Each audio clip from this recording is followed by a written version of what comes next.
Deku's day starts like a normal day at UA. His shoes squeak on the hallway floor. He hears classmates talking about training, homework, and lunch. He smells coffee from the teacher's room. He feels that small, steady pressure in his chest that always shows up before a big exercise. It is not fear. It is focus. Aizawa-sensei stands at the front of their training room with his arms folded. His tired eyes scan the class once, slow and sharp. "Today is mobility and rescue," Aizawa says. "Not a tournament. Not a brawl. If you break something that can't be fixed, you fail." Bakugo scoffs. "This again?" Aizawa does not react. "Yes, this again." Deku writes it down anyway, like he always does. Rescue work is not the fun part for everyone. But to Deku, it is the real heart of being a hero. Saving people is the point. The first odd thing happens during roll call. A loud buzz comes from the wall screen. It flickers. The image breaks into blocks. Then it goes black. A second later, every phone in the room vibrates at once. Deku's phone lights up with a warning from the city network. It is short. "Emergency alert. Unknown atmospheric event. Wait for instructions." For a moment, nobody moves. Then voices hit all at once. What is that? Is this a drill? Did someone hack the system? Aizawa steps toward the window. He looks out. He does not say anything. Deku follows his gaze. The sky looks normal at first. Blue, clouds, a bright sun. Then the light shifts in a strange way. Not like weather. Not like smoke. It is like the sky itself is trying to decide if it wants to stay the same. A thin line of darkness appears high above the clouds. It is too smooth. Too clean. Then the line widens. A shadow spreads across the upper sky in a slow curve, like something huge is moving in front of the sun. Birds in the distance scatter in a wave. A faint rumble rolls through the glass, even though there is no thunder. Bakugo steps closer to the window, jaw tight. Todoroki's eyes narrow. Uraraka grabs the edge of her desk. Deku's heart starts beating faster, not because he is scared, but because his instincts are screaming that this is not a normal threat. Aizawa's voice stays low. "Everyone to the shelter routes. Now. Calm. No pushing." That order alone makes the class move. They have trained for disasters, fires, earthquakes, attacks. But this feels different. Outside, the campus loudspeakers crackle. Nezu's calm voice comes on. "All students and staff, follow emergency guidance. Pro heroes are responding. Stay together. Stay safe." Deku runs with the others, but he keeps looking up. The shadow in the sky is not a cloud. It has edges. It has shape. And as they reach the shelter entrance, the air changes again. The pressure increases, like someone is slowly turning a knob. It is not crushing, but it is heavy. The kind that makes your ears feel full. The kind that makes you swallow without thinking. Somewhere far away, a siren starts, then another, then dozens. Over the city, tiny black dots move upward fast. Pro heroes, support jets, helicopters pulling away from rooftops. Deku recognizes one flame trail right away. Endeavor. He shoots up like a rocket, orange fire pushing him into the higher air. For a second, Deku feels a burst of relief. Endeavor is strong. He's fast. He does not hesitate. Then, Endeavor slows. It is so strange that even Deku notices it from this distance. Endeavor does not slow because he is tired. He slows because he is looking at something, and his body is reacting before his mind can force it to keep going. The shadow splits the clouds apart, and a face begins to form in the sky. Not a human face. Something shaped like one, but far too large. A head taller than mountains. Shoulders that seem to stretch into the dark of space. Armor-like lines that glow faintly in patterns no one on Earth has ever built. Cameras start filming. Phones shake in hands. A few people scream. Most people go quiet. Deku's mouth goes dry. This thing is not landing. It is not walking into the city. It is just there, above the world. Like the world is a small table and it is leaning over it. Endeavor throws a blast upward. A bright spear of fire that could melt steel. The fire hits something invisible and bends, not away like a shield. It bends like the air itself has decided the fire is not allowed to touch. The giant lifts one hand, slow and calm. The clouds spread in a perfect ring, not blown apart by wind, moved aside like they are light fabric. A clean circle opens in the sky, and the sunlight hits the city in a sharp, clear beam. Deku hears people around him whisper the same words in different tones. What is that? Is it a villain? Is it a god? Deku's phone vibrates again. Not just his, everyone's. This time, it is not the city system. It is every device, every screen, even the shelter monitors. A single line of text appears. Then it becomes a voice, translated into clean Japanese, like the words were made to be understood. I sense power on this world, the voice says. It is not loud. It does not need to be loud. It feels close, like it is inside the air. This world burns with strange energy. A pause, long enough for fear to sink in. I have come to feed. Nezu does not raise his voice. That is what makes it worse. The UA crisis room fills fast. Teachers, support staff, and pro-heroes come in and out. Screens show satellite maps, city cameras, and shaky phone videos from all over Japan. The same image repeats from different angles, a giant presence above the clouds.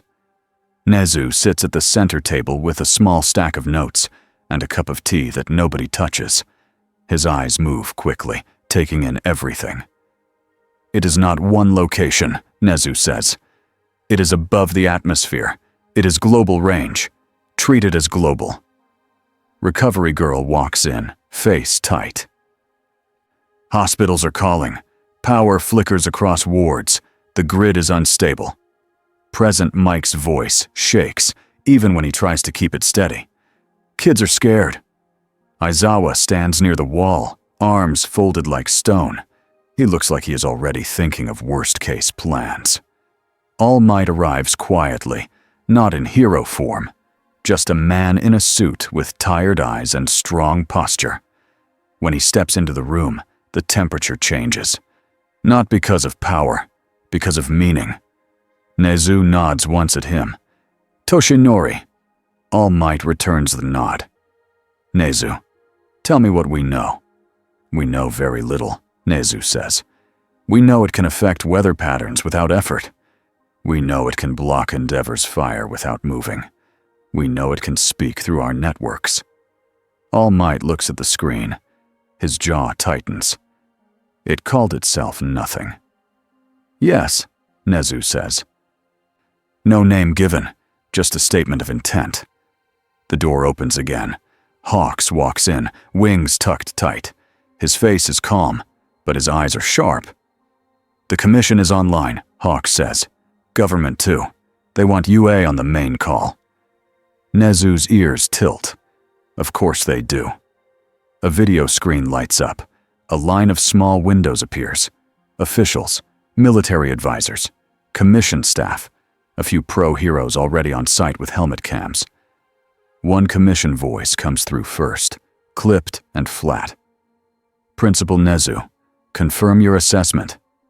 Is this a villain? Nezu does not answer yes or no. It is an unknown entity with power beyond known quirk ranges. That makes several officials shift in their seats. Another voice, a government advisor, says, "Can we destroy it?" Aizawa speaks for the first time. Not with what we have shown so far.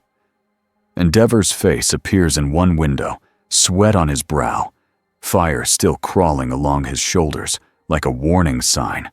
He looks angry, but there is something else under it, something he hates admitting.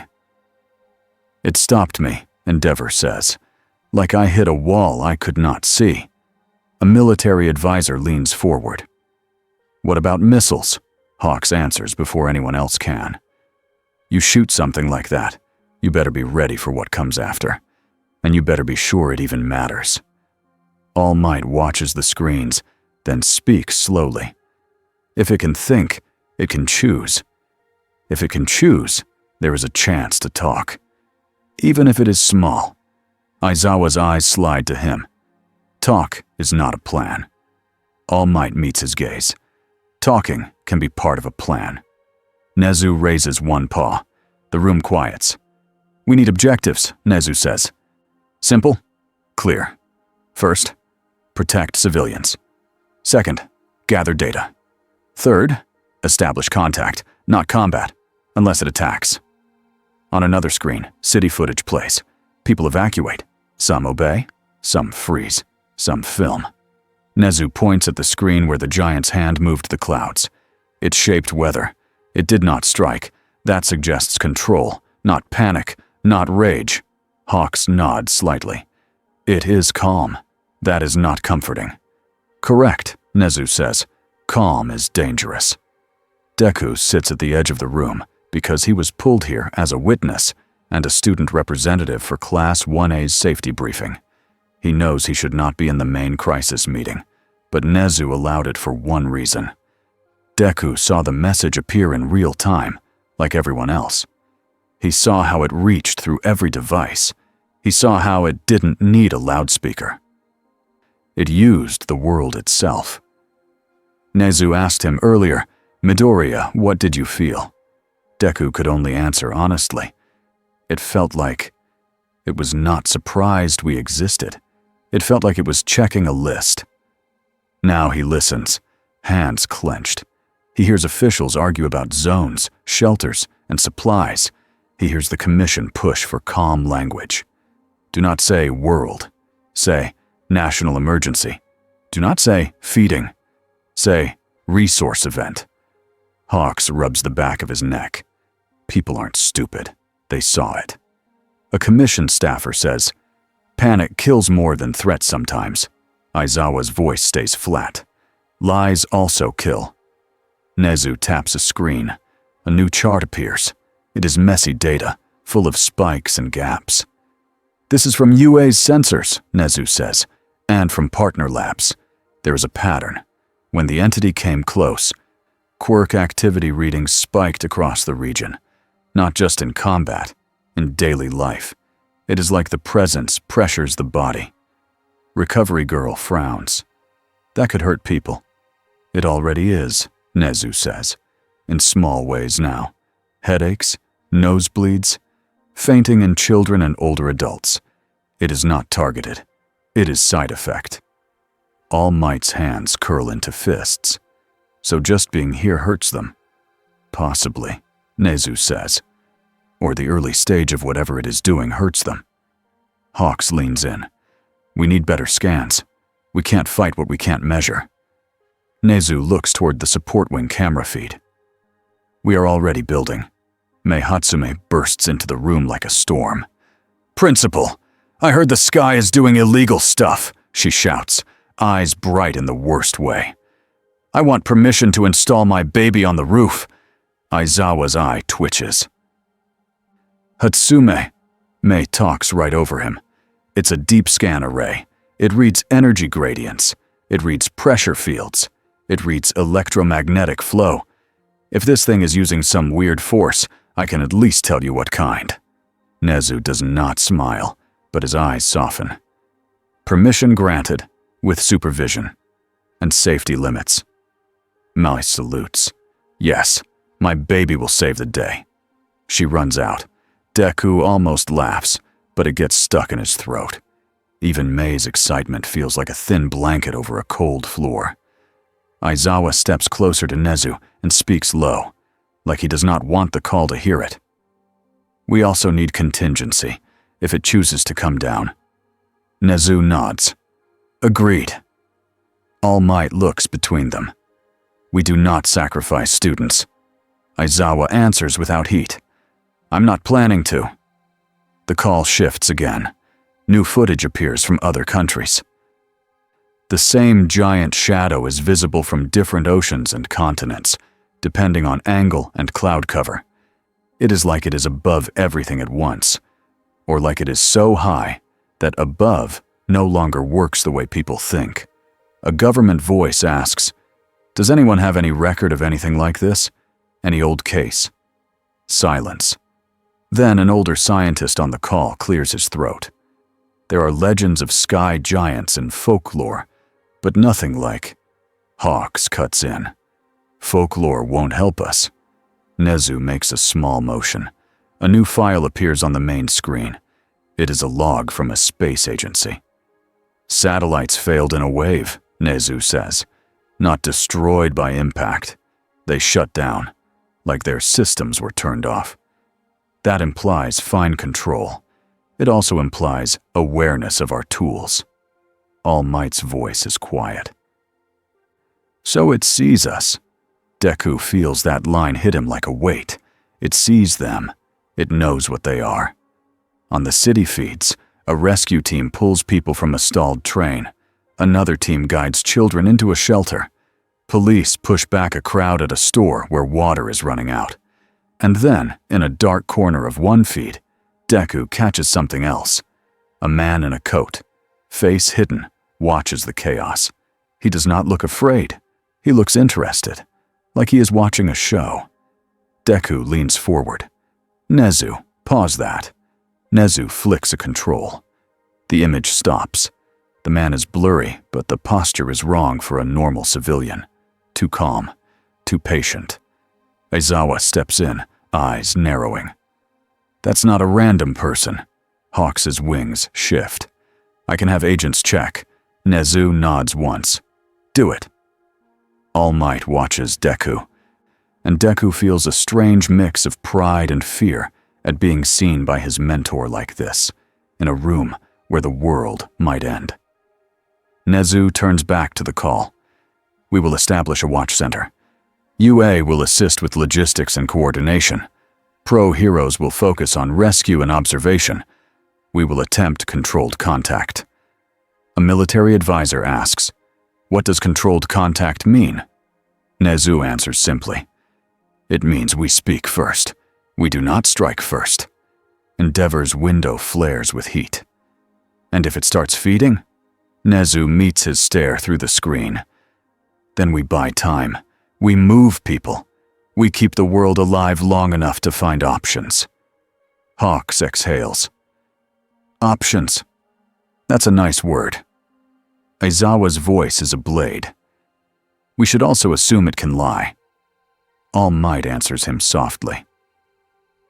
We should also assume it can hear us right now. That makes the room go still. For the first time, Deku realizes something chilling. They are in a crisis room, but the real room is the sky. The call ends with no comfort. Just tasks, just deadlines, just lists. As people rush out, Nezu stays seated. All Might stays too. Aizawa remains at the wall like a shadow. Deku starts to leave, then hesitates. Principal. What do we call it? Nezu looks at the screen where the giant presence hangs above the clouds.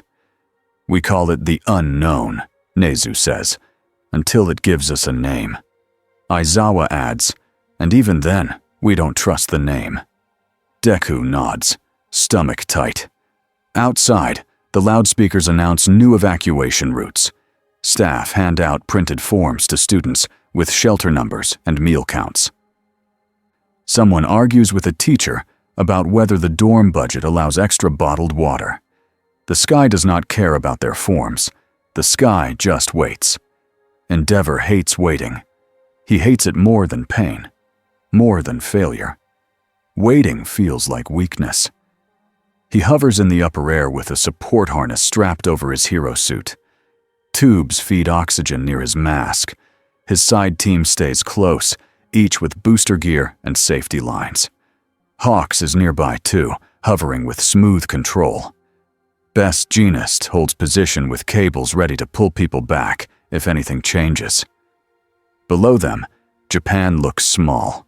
The city lights flicker in spots where the grid is stressed.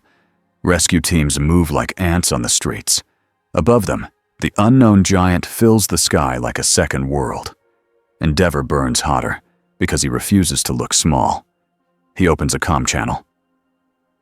"We are here. We are the protectors of this world. State your purpose and your limits." There is no immediate answer. Not because the giant can't answer, because it does not hurry. Endeavor's flames rise around his arms. He feels Hawks glance at him. Hawks' voice is calm. No sudden moves. Endeavor snaps. "I know." But he doesn't know. Not really. Not in a way that matters. Because the pressure in the air keeps building, slow and steady, like the world is breathing in and not letting the breath out. The unknown giant tilts its head. Not sharply. Not in a threatening way. More like a person looking at a small object on a table. Endeavor gets a message on his visor display. The commission, again. "Do not engage. Observe." He almost laughs. Like they are the ones up here. Like they are the ones feeling what he feels. He looks back at the giant's hand. The massive fingers are still. The palm glows faintly with lines that look like technology, but not human technology. Endeavor thinks, if it is building something, I need to know if it can be stopped. He raises his arm and fires a tight, focused flame lance. Not his biggest attack, not prominence burn, a measured test. The flame streaks toward the giant. It bends, not away, not back. It bends sideways, like something invisible pushes the air into a curve. The fire slides along that curve and breaks into harmless light. Endeavor grits his teeth. A field. Best Genist's voice comes through, controlled. A barrier of some kind, or distortion. Hawks' feathers shift.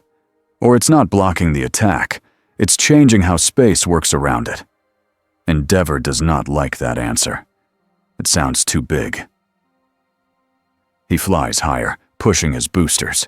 His oxygen line hisses, his flame jets flare. Then the pressure spikes.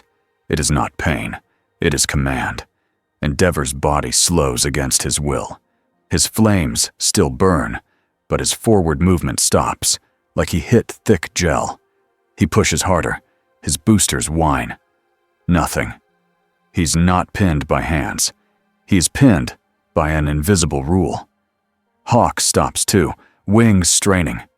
Best Genist's cables pull tight, and even the cables shake like they're stuck in syrup. Endeavor's anger flashes into something sharper. Fear. He does not say it. He refuses to. He forces words out instead. "Move!" he growls at his own body. The giant's eyes glow brighter, and then the voice comes again, not through a speaker, but through their headsets and displays at the same time. "Small flames," the voice says, calm and distant. "Small wills, yet loud." Endeavor's mouth tightens. "We're not small." The voice does not argue. It does not insult. It just states, "This world carries a layer of power I do not often taste." Endeavor feels his skin crawl. Hawk speaks carefully, like he is walking on thin ice. "If you can understand us, then you can also understand what we are saying now. People live here. Families.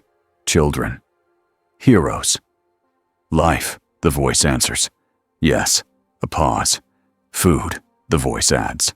Also yes. Endeavor feels his flames jump without him meaning to. He hates this. He hates how calm the giant is. He hates how the words land like simple facts. Below, in the city, a new alarm sounds. Different tone, different meaning. A report comes through Endeavor's comm. "Evacuation Zone 3 is under attack," a voice says fast. "Unknown villains, heavy weapons. They are targeting supply trucks and support tech containers."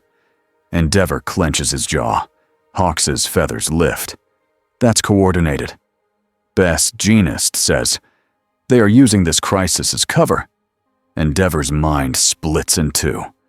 One half wants to stay here and keep staring up at the impossible. The other half knows what heroes are for.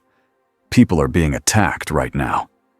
He tries to move again, still stuck. He snaps into the comm. "Send ground units. Send every available pro." The response is quick. "They're already moving, but it's multiple zones. We're stretched." Endeavor looks at Hawks. "Can you break free?" Hawks' eyes narrow. He flares his wings, feathers pushing against the pressure. For a moment, he shifts a few inches. He grunts, surprised. "It's not absolute," Hawks says. It's allowing us some movement." Endeavor looks up at the giant's face. The giant is watching. It is letting them struggle, like a person watching an insect push against a glass wall. Endeavor's pride burns, but so does his duty. He speaks again, louder, as if volume can change reality. "If you feed here, you kill billions." The voice answers with no cruelty, just truth. "And if I do not feed, I end." Endeavor's fists shake. He has fought villains who wanted power, villains who wanted revenge, villains who wanted attention. This is different. This is hunger that thinks it is law. Another report hits his comm. "Evacuation Zone 5. Attack confirmed. They are stealing medical supplies." Endeavor snarls. Damn it. Down at UA, Deku is already moving. He's not supposed to be in the field. Not for something like this. But the moment the villain attacks hit the rescue zones, Aizawa made a choice. "Class 1A stays in controlled support roles," Aizawa said, eyes hard. "No direct engagement unless a pro hero orders it. Understand?" Bakugo shouted. "We're not useless." Aizawa's glare shut him up for half a second. "You are not useless. You are not disposable." Deku felt his chest tighten at that word. Disposable. Deku ran with a small team under pro supervision. They moved through side streets where civilians were still scattered. Smoke rose from a damaged supply convoy. A truck lay on its side. Boxes were torn open. People shouted. Deku's focus snapped into place. He spotted villains first by how wrong they moved. Too coordinated, too fast, too calm. They did not look like random looters. They looked like people with orders. A pro hero with a hard helmet landed near them. "Students, cover the civilians and get them to the shelter line. Leave the fight to us." Deku nodded fast. Yes! He moved like he had trained. He grabbed a frightened child and guided her behind a concrete barrier. He shouted clear directions. He used one for all in short bursts, careful not to break the ground too much and hurt people. Bakugo was on another street with another pro. Deku could hear explosions in the distance. Controlled, not wild. Bakugo was angry, but he was listening. That alone told Deku how serious this was. A villain with a metal arm swung at a rescue worker. Deku moved in a flash, grabbed the worker's vest, and pulled them back. The punch missed by inches. The villain's eyes widened when he saw Deku's speed. "Kid," Deku didn't let him finish. He kicked the villain's knee from the side, not to destroy, but to drop him. Then he used a quick strike to the shoulder to knock the villain's arm off target. He pinned him with a piece of fallen rebar. A pro hero finished the capture with cuffs. "Good work," the pro said, short and breathless. "Keep moving." Deku ran again. He looked up once because he couldn't stop himself. The sky giant was still there. Even through smoke and buildings, he felt it like pressure on his skin. Then Deku's phone buzzed, and the message was not from the city. It was from UA's crisis channel. Nezu's voice, calm but tight. "Midoriya. Report. Do you see anything unusual among the attackers?" Deku scanned the street quickly. He saw a symbol on one villain's gear, not a full logo, just a small mark, like a handprint scratched into metal. His stomach dropped. He knew that mark. "Principal," Deku said, voice low as he dodged behind a wall. "Some of them have signs. This might be connected to Shigaraki, or All for One." There was a short silence. Nezu answered, "Understood. Be careful. If this is coordinated by them, they will also be looking for specific assets." Deku's mind jumped. "Assets like support tech?" "Yes," Nezu said. Deku's eyes flicked toward the overturned convoy again. Support containers, medical supplies. And then he saw something else. A van at the far end of the street, doors open, people moving boxes fast. But they were not just taking food and medicine. They were taking a locked case marked with UA support codes. May's work. Deku's heart thumped. "They're taking UA tech." Nezu's voice stayed calm, but it had a sharper edge now. "Do not chase alone. Mark their route. Let pro-heroes intercept." Deku swallowed. Yes. He did as told. He kept civilians moving. He kept his eyes open. He gave updates. But his mind kept circling back to the sky. The giant said he came to feed. And villains were stealing tools and resources like they had been waiting for this moment. Like they knew the world would be distracted. Like they planned to take something important while everyone looked up. Far above, Endeavor finally felt the pressure ease a little, just enough to move his arm. The unknown giant lowered its hand, not as a sign of peace, as a sign that it had learned what it wanted. Endeavor's comm crackled with a new update. "Deep scan array online," a technician said. "UA is reading energy fields around the entity." Endeavor growled. "Good. Tell me what it is." The tech voice hesitated. "We don't have a word for it. It's like a gravity field, but it isn't gravity. It's like a law being applied." Endeavor felt his throat tighten. A law. That is what it felt like. A rule the universe obeyed. Hawk spoke again, careful. "If you need to feed, can you feed somewhere else?" A long pause. Then the voice answered, almost curious. "This planet tastes unusual." Endeavor's eyes widened. Unusual can mean valuable, and valuable can mean it won't be left alone. Down below, Deku reached a shelter line and helped close the gates. He leaned against the wall for one breath. His hands were shaking, not from fighting, from the idea that heroes might be facing something that could not be stopped by strength alone. He looked at the people in the shelter, kids clinging to parents, elderly people breathing slow, a nurse counting medicine. A volunteer arguing with an official about how many meal tickets were allowed per person. Even now, the paperwork fight was happening. An official snapped, "We can't approve extra rations without a signature." A volunteer shouted back, "The sky is falling. Use your own signature." Deku almost laughed again because it was so human, so small, so real. Then his phone buzzed one more time. This time it was Aizawa. "Midoriya," Aizawa's message said. "Regroup. We are moving to a new location." Deku typed back fast. "Where?" Aizawa answered with one line. "Back to UA. The unknown is turning toward us." Deku's eyes snapped up. The giant's head was shifting. Slow. Calm. And the direction was clear. It was looking toward UA, toward the place full of young quirk users, toward the bright layer of power it said it could taste. Deku's stomach dropped as the sky pressure deepened again. He did not know its name, but he knew one thing. This was no longer only about surviving today. This was about whether their entire world would still belong to them tomorrow. The first night after the sky spoke does not feel like a night. UA runs on emergency power. Hallways stay half-lit. Doors stay locked. Teachers move like they have weights on their shoulders. Outside the windows, the clouds never fully settle. The air pressure keeps changing in slow waves, like a warning that never ends. Nezu sits in the crisis room again. The screens show maps, heat readings, and crowd movement. A smaller screen shows the giant's outline in the high sky, always a little different because the clouds keep shifting.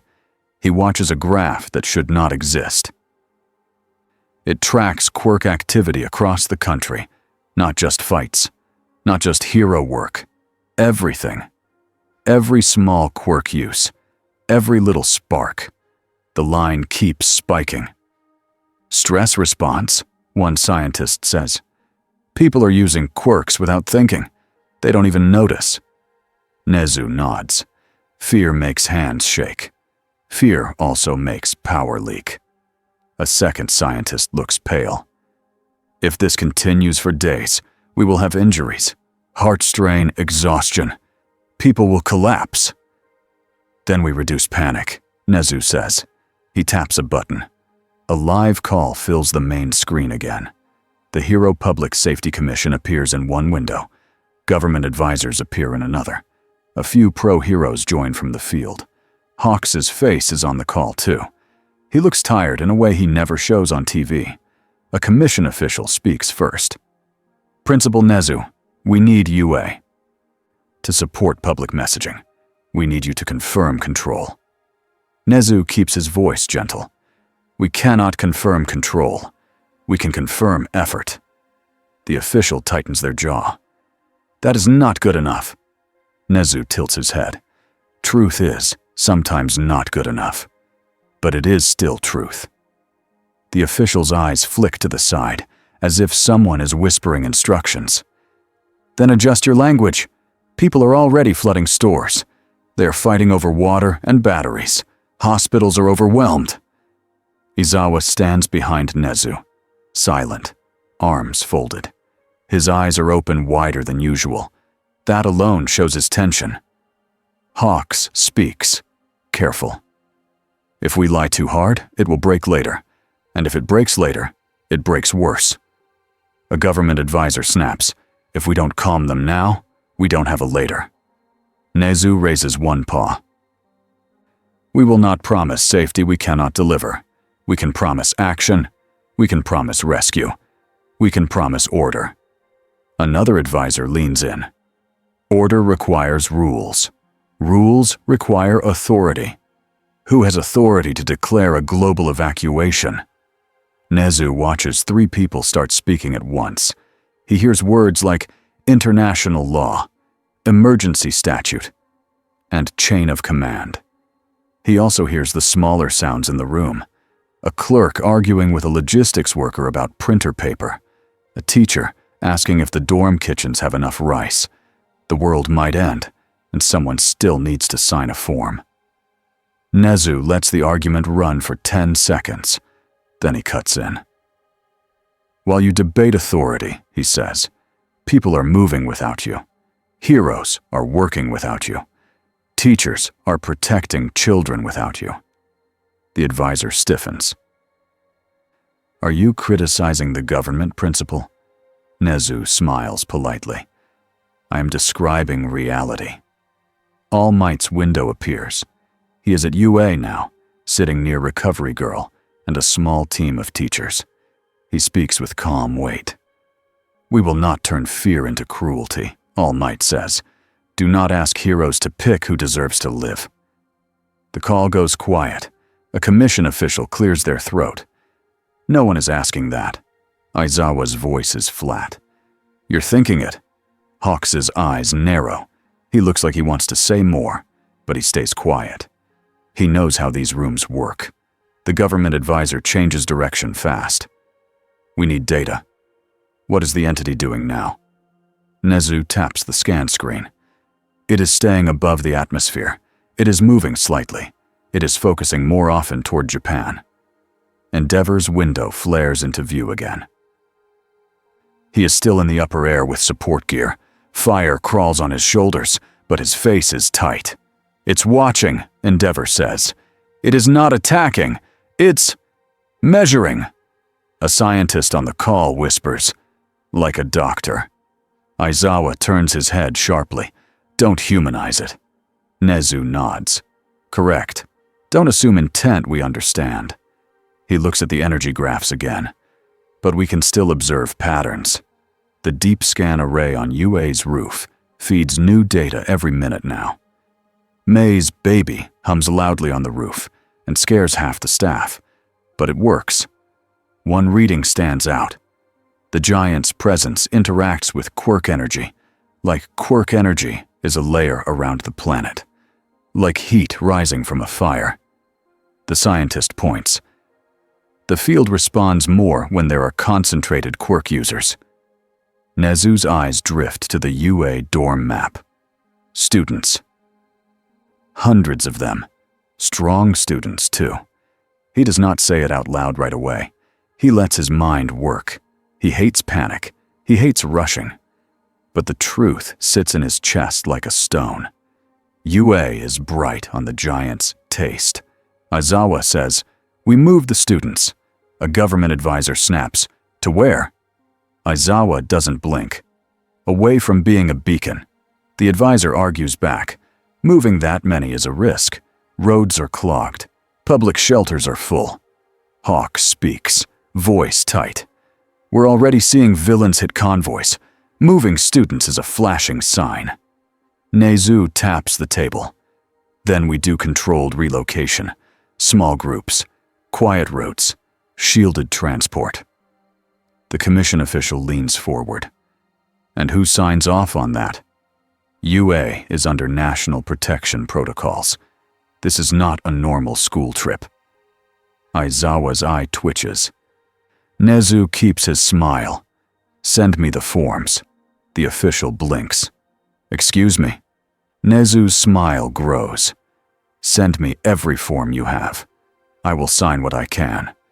And if you need more signatures, then you will come here and watch the sky with us while you do it." Hawks makes a sound that is almost a laugh, but it dies in his throat.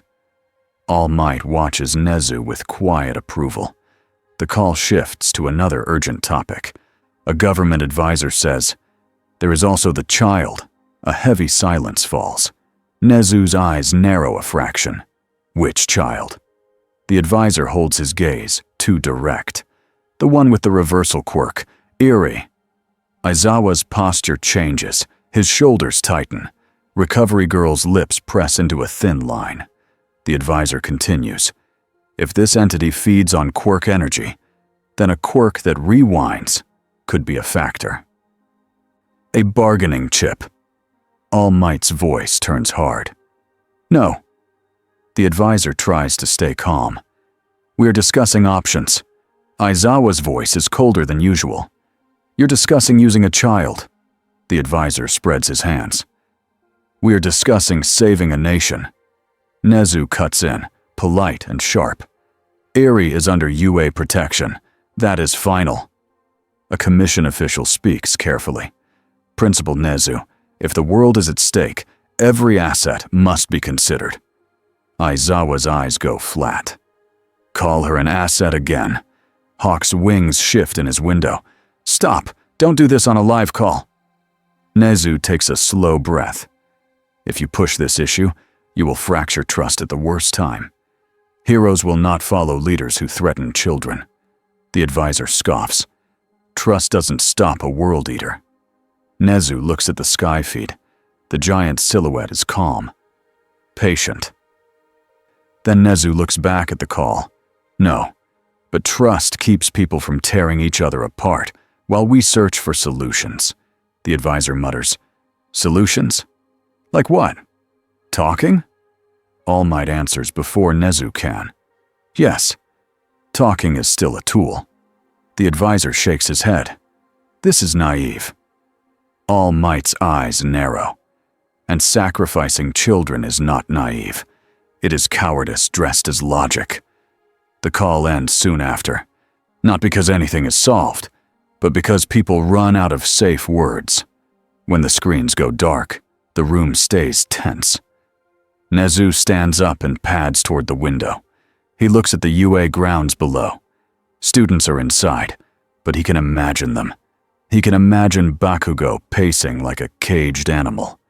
He can imagine Deku staring at the sky, even when told not to. Nezu hears soft steps behind him.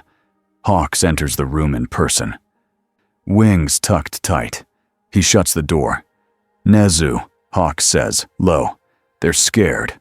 Nezu nods. So are we. Hawks rubs his face. They're already drafting a containment zone plan. Nezu does not turn. Say it clearly. Hawks swallows. They want to offer a place, an island, a dead zone. They think if they give it something, it will spare the rest. Nezu closes his eyes for a moment. Aizawa, still near the wall, says, It won't work. Hawks looks at him. Why are you so sure? Aizawa's voice is flat. Because it doesn't think like a criminal. It thinks like a force. All Might steps in from the doorway. He heard enough. If it is truly hungry, All Might says, then you can't feed it with a snack and expect it to leave. Nezu turns and faces them. Also, it already said the planet's energy is unusual. It didn't say it wants land. It said it wants to feed. Hawks's eyes sharpen. So, quirks. Nezu nods slowly. Yes. Aizawa's scarf shifts slightly as he moves. Then we can't bargain with a place. We can only bargain with time. Deku is not in this room, but he feels the fallout anyway. He sits in the dorm common room with his notebook open. He tries to write. His hand won't stop shaking. He has not used One for All in hours, but his muscles still feel tight. Around him, Class 1A tries to act normal. Kirishima jokes too loudly. If a giant wants to eat us, he better be ready for a manly stomachache. Denki laughs, then immediately looks worried because nobody laughs back. Uraraka helps Tsuyu organize bottled water. Like sorting water will sort the world. Bakugo paces near the window, staring up like he wants to fight the sky with his glare alone. Todoroki sits quietly, phone in hand, reading news updates over and over. Deku looks at the latest headlines and hates them. Some news channels call it an unknown quirk event. Others call it an alien.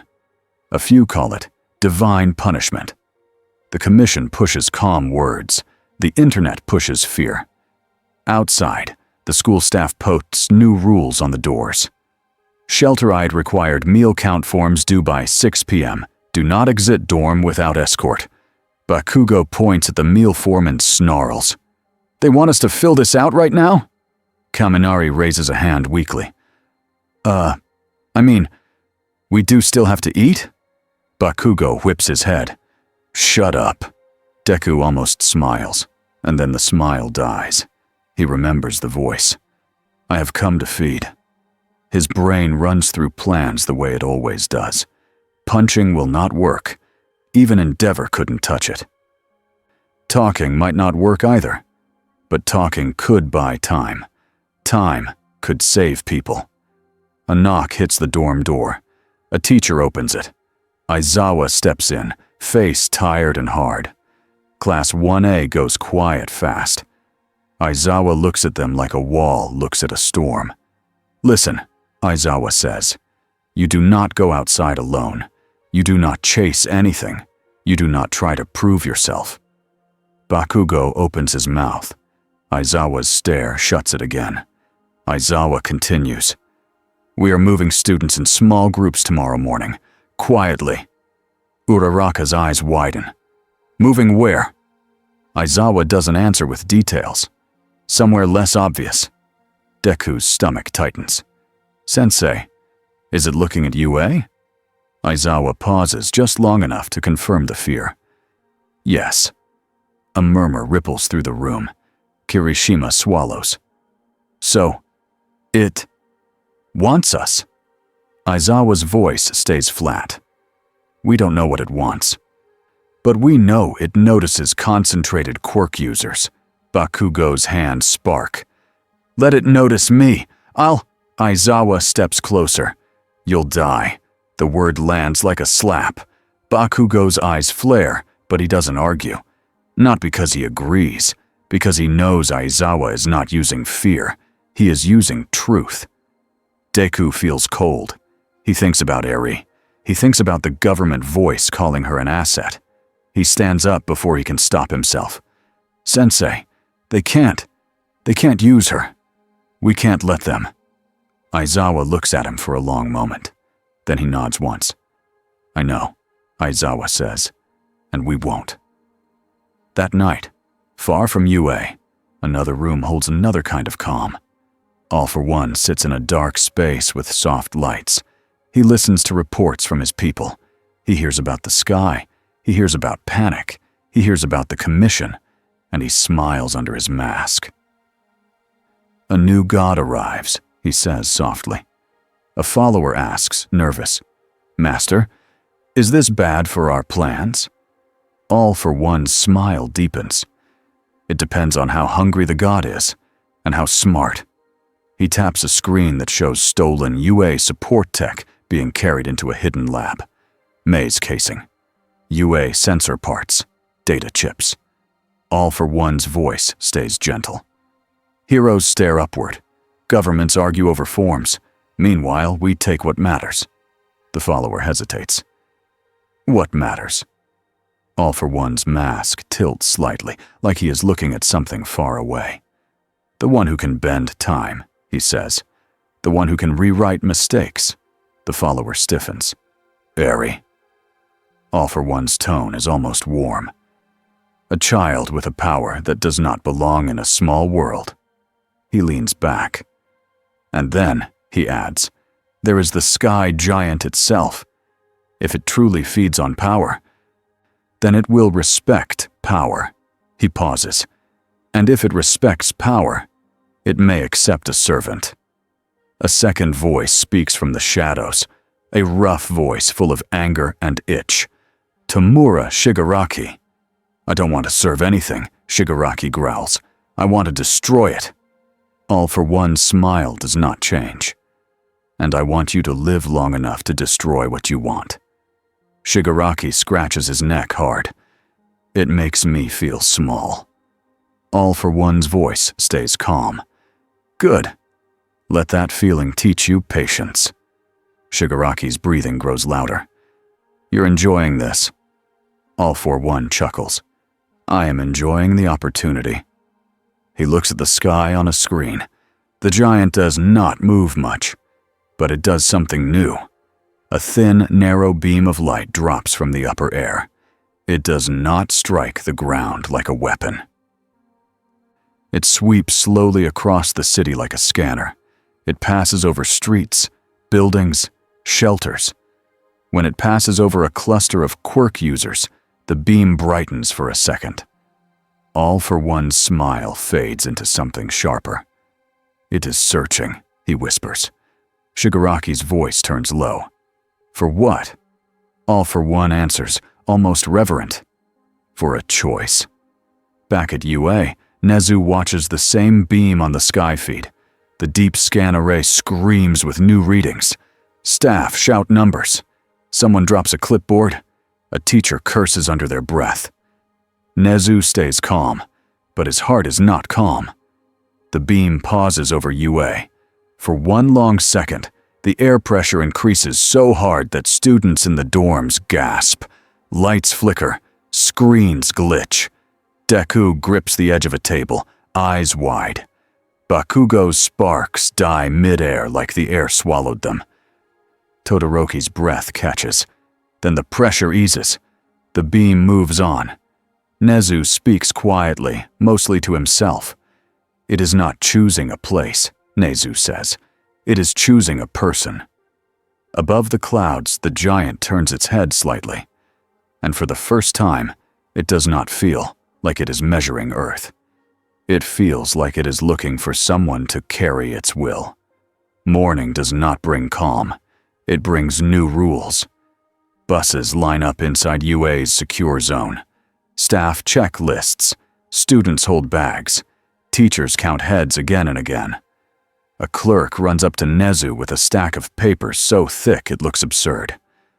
Principal, the commission needs your signature on relocation authorization A, B, and... Nezu takes the stack and signs 3 pages without looking.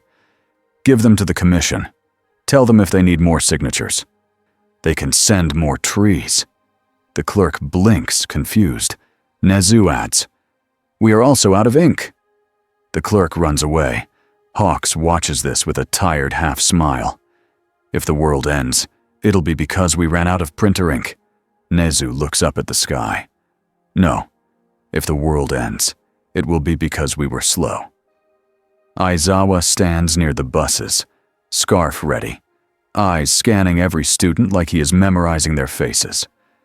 All Might stands at the edge of the crowd. He is not smiling. He's not giving speeches. He is simply there, steady as a pillar.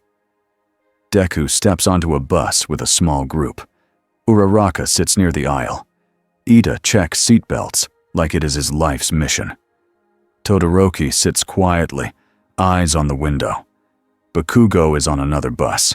He didn't want to be. Aizawa forced it. Deku tries to breathe slowly. Then the air changes again. A low hum rolls through the ground. Not an earthquake, not a machine, something else.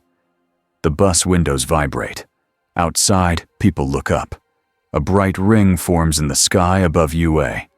It is not a rainbow. It is not lightning. It is a perfect circle of pale light. It expands, and the pressure rises in a clean, controlled way, like an invisible hand is pushing down gently but firmly. Nezu's staff starts shouting. The field is forming again. Energy structure, high altitude, rapid growth. Mei appears on a rooftop with goggles on her forehead. Yes! Look at that shape! It's beautiful! Aizawa snaps. Hatsume, not now! Mei points wildly. It's like a platform, like it's building a stage. A stage. That word makes Deku's stomach twist. The ring in the sky becomes a sheet of light. Not solid, but clear enough to see edges. Pillars grow from it, like tall, glowing towers. The structure hangs above UA, far above planes, far above helicopters. It looks calm, it looks intentional, and it looks like an invitation no one asked for. Endeavor's voice crackles over the comm system. It's making something. Everyone groundside, stay back. Hawks's feathers lift. It's not attacking the school directly. Nezu's eyes narrow. It's not attacking at all. Aizawa steps toward Nezu. Then what is it doing? Nezu answers quietly. It is creating a controlled space. Aizawa's face hardens. A trap. All Might's voice is low. Or a test. Deku feels something pull at his chest. Not physically, like a tug in his instincts, like being watched directly. He looks up through the bus window. The giant's face is not fully visible in daylight, but the sense of attention is sharp. Then, a thin beam drops again. It touches the bus line. It sweeps across students like a flashlight. When it passes over Deku, his ears fill with pressure. His vision blurs for half a second. He grips the seat. His heart pounds. He hears a voice, not through speakers this time, inside his head. You carry burden, the voice says. Deku's breath catches. He does not answer out loud, because he doesn't know if he should. The voice continues, calm and distant. You do not drop it. Deku whispers, Who are you? No answer. The pressure spikes once, like a finger tapping his forehead.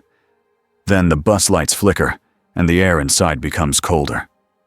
Outside, one of the sky pillars brightens. A line of light connects from the pillar straight down toward the UA grounds. It does not blast. It opens, like a doorway made of light. Students scream. Teachers shout orders. Pro-heroes move instantly. Aizawa's scarf whips out. He grabs the edge of the bus door, eyes locked on the light. No one moves. Deku stands anyway, because he sees something worse. A small group of civilians outside the secure zone is still running toward the school gates, trying to reach safety. They didn't get the message fast enough. The light line begins to sweep toward them, not like a weapon, like a selection. Deku's body moves before his mind finishes arguing. He bursts out of the bus, past the teacher's hand, using one for all in a tight burst just to clear distance. "Midoriya!" Aizawa shouts. Deku runs toward the civilians. "This way! Get behind the wall!" He reaches them, pushing them toward cover. Then the light touches the ground near his feet. The world tilts. Gravity does something wrong. Deku feels his stomach rise like he is on a fast elevator. His boots lose full contact with the ground. A soft pull lifts him upward. He digs his fingers into the dirt, but the dirt crumbles. He grabs the edge of a concrete slab, but the slab hums with the same light. He looks back. Aizawa is running toward him, scarf snapping. But Aizawa slows as the pressure field thickens. His legs push like he's running through deep water. All Might steps forward too, but he cannot jump high enough. He cannot fly. Not now. Deku's mind races. If he gets pulled into that structure, what happens? If he fights it, does he break something and hurt people? He tries to brace himself and keep calm. And then, Bakugo's voice blasts through the chaos. "Deku!" An explosion erupts near the buses. Bakugo rockets upward, fighting the pull with sheer force and fury. His face is twisted with rage, but his eyes are sharp. He sees Deku being lifted. Bakugo aims a blast, not at Deku, but at the air beside him, creating a shock push to throw Deku sideways. It almost works. Deku's body jerks, and he manages to grab a metal rail at the edge of a support barrier. But the light shifts with him, like it is tracking him, like it decided. Todoroki appears next, sliding across the ground on ice. He throws up a wall between civilians and the light line, not to block it, but to slow panic and create cover. "Todoroki!" Deku shouts. Todoroki's eyes flick up. "Don't fight it blindly. Hold steady."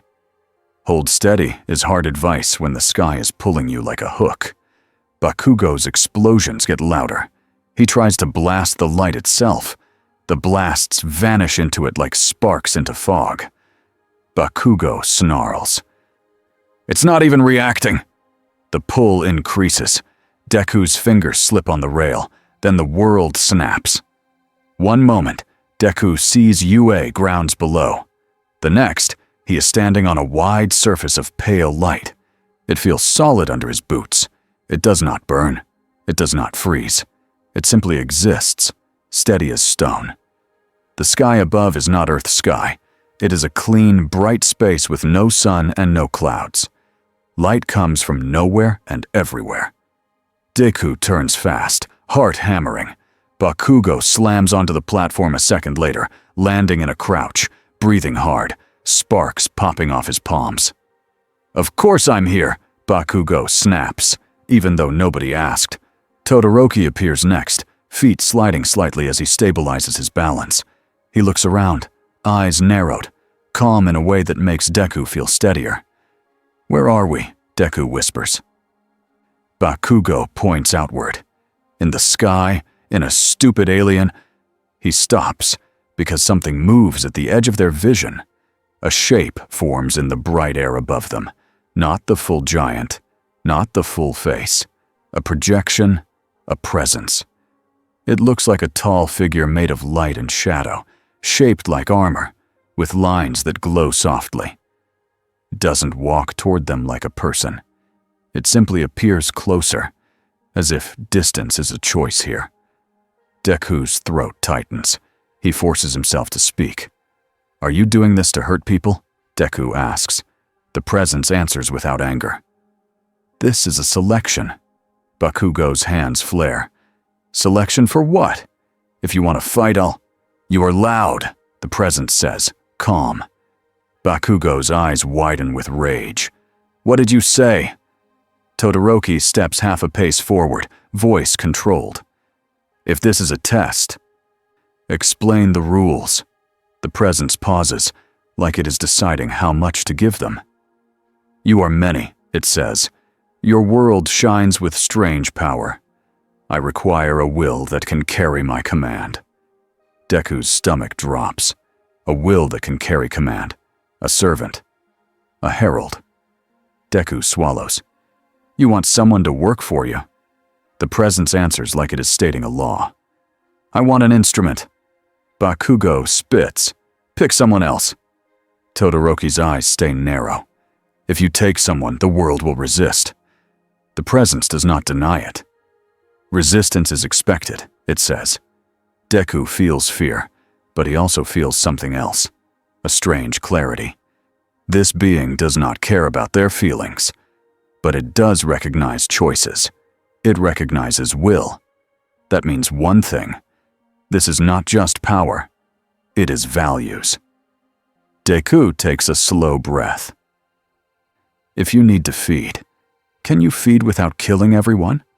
The presence's glow shifts slightly, like interest. You ask for the impossible, it says. Deku's voice shakes, but he pushes through. Heroes ask for that all the time. Bakugo barks a harsh laugh. Idiot. But Bakugo doesn't move away. He stays beside Deku, like a guard dog that refuses to leave even when the fire is too big. The presence raises one hand. The platform changes. The air thickens. Not crushing, but heavy. Like the pressure field from before, tighter and more focused. A ring of light forms around Deku's feet. Then he sees it. Not a dream. Not a hallucination. A clear scene appears in the air like a screen. It shows UA below. It shows civilians running. It shows rubble. It shows students trapped. Deku's heart jerks. Is that happening right now? The presence answers. It is a possible result. Todoroki's jaw tightens. It's testing fear. Bakugo growls. Cheap trick. But Deku feels his hands shake anyway, because the scene is too real. He sees Uraraka under a beam. He sees Ida trying to pull someone free. He sees All Might reaching out and failing. Deku's chest tightens. His mind screams, "Move! Fix it!" Then the pressure increases again. Deku's knees bend. His muscles strain. A test, not of strength, of control. He clenches his jaw and steadies his breathing. He thinks of All Might's voice. He thinks of Aizawa's rules. He thinks of the civilians he just pushed towards safety. He speaks through clenched teeth. I'm here. I see it. I'm not running. The scene shifts. Now it shows something else. It shows Deku standing alone in a ruined city. People looking at him with hate. A voice in the vision says, "You failed." Deku's stomach twists. Bakugo's scene appears next. It shows Bakugo winning a huge fight, standing tall, and then the world turning away from him like he never mattered. Bakugo's face hardens. He snarls, "I don't need them." But his eyes flicker for a moment. Just a moment. Todoroki's scene shows a family table with empty chairs. It shows his father's shadow. It shows fire and ice fighting inside one person. Todoroki exhales slowly. I've seen worse than visions. The presence watches them like a judge that does not blink. Will, it says. Focus. Burden. Deku realizes something. This being is not trying to entertain itself. It is trying to find a mind that will not break under a command that can destroy worlds. Deku's voice comes out quieter. You've done this before. The presence does not deny it. Yes, it says. Bakugo's fists shake. Then pick someone else and leave. The presence answers. This world is unusual. It interests me. Deku's heart pounds. Because of quirks. The presence's glow shifts again. You name it quirk, it says. I name it fuel. Deku's stomach drops like he swallowed ice. Below, on Earth, Aizawa is fighting the urge to tear the sky open with his hands. He stands on the ground under the pillar of light, eyes red from strain. He keeps trying to lock onto the field like it's a quirk, but it isn't. His erasure does nothing. He looks up and feels helpless in a way he hates. Nezu is beside him, calm but pale. Mei is yelling numbers from a screen. Pro heroes set up tethers and anchors, trying to create a rescue line into the platform.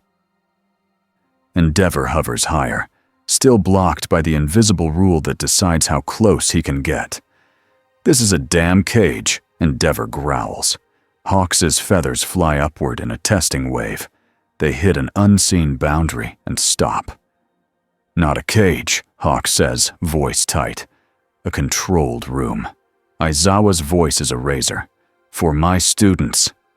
All Might stands with fists clenched, looking up like he wants to climb the sky. Nezu speaks softly. "If it wants selection, then it wants meaning. Meaning can be leveraged." Aizawa snaps. "We don't leverage kids." Nezu meets his gaze. "We protect them, and we use every second to learn." Then the situation gets worse.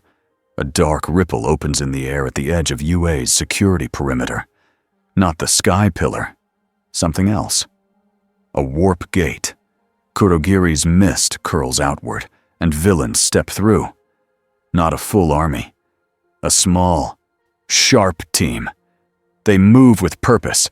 They head straight for a building where Eri is kept under heavy guard. Aizawa's blood turns cold. "Move!" he barks. Pro heroes rush. Teachers rush. Sirens scream. The villains do not look up at the sky. They don't care about the giant right now. They care about the child. Inside the bright platform space, Deku feels a small jolt. Not physical, like a shift in the air. He turns his head slightly. Todoroki notices too. Something changed. Bakugo's eyes narrow. Someone else is coming. A new presence tears into the bright space like a stain on clean glass. A black portal opens. Mist swirls. A man steps out. Tall. Calm. Covered in layers and shadow. All for one. Deku's stomach drops so hard he almost chokes. Bakugo's hands explode instantly. "You!" All for one lifts one hand. And a pressure wave pushes the blast aside like it was smoke. He looks at Deku with mild interest, like Deku is a puzzle piece. Then, All for One looks up at the larger presence in the bright air. He bows. Slow. Formal. "Magnificent," All for One says, voice smooth. "So this is the one who makes the world tremble." The presence does not respond with anger. It simply watches. All for One spreads his hands. "I understand hunger," he says. "I understand power. And I understand that instruments are useful." Deku's teeth grit. "You planned this." All for One smiles. "I plan to survive any outcome." Bakugo snarls. "I'll kill you." Todoroki moves half a step forward, ice forming under his feet. "You're using this crisis to grab a child." All for One's smile does not fade. Children are always part of the world's future. Heroes simply prefer to pretend otherwise. Deku's voice turns sharp. "Leave her alone." All for One tilts his head. "I would love to, if the world would stop handing me reasons." Then he speaks to the presence again, calm and confident. "I offer myself," All for One says. "Not as prey, not as noise, as a true servant, a true herald. I can gather what you need with order and control." Bakugo's mouth opens in disbelief. "You can't be serious?" All for One's eyes gleam. "Why not? If a god arrives, a smart man learns how to stand beside it." The presence finally speaks. "You are ambitious," it says. All for One bows again. "Yes." "You are cruel," the presence adds. All for One's smile widens. Cruelty is often just honesty without mercy. Deku feels sick. This is real. All for One is trying to sell the world like it's a deal. The presence's glow shifts, as if it is thinking. Deku steps forward, voice shaking with anger and fear. "Don't listen to him. He'll destroy everything." All for One chuckles. "And you won't? If your world can't stop this, it will end anyway. At least I can make it efficient." Bakugo explodes forward, trying to hit All for One with speed and power. All for One does not dodge. He lifts a hand and catches the motion with another invisible field. Bakugo stops mid-air, teeth clenched, body shaking with effort. "Still loud," the presence says, almost bored.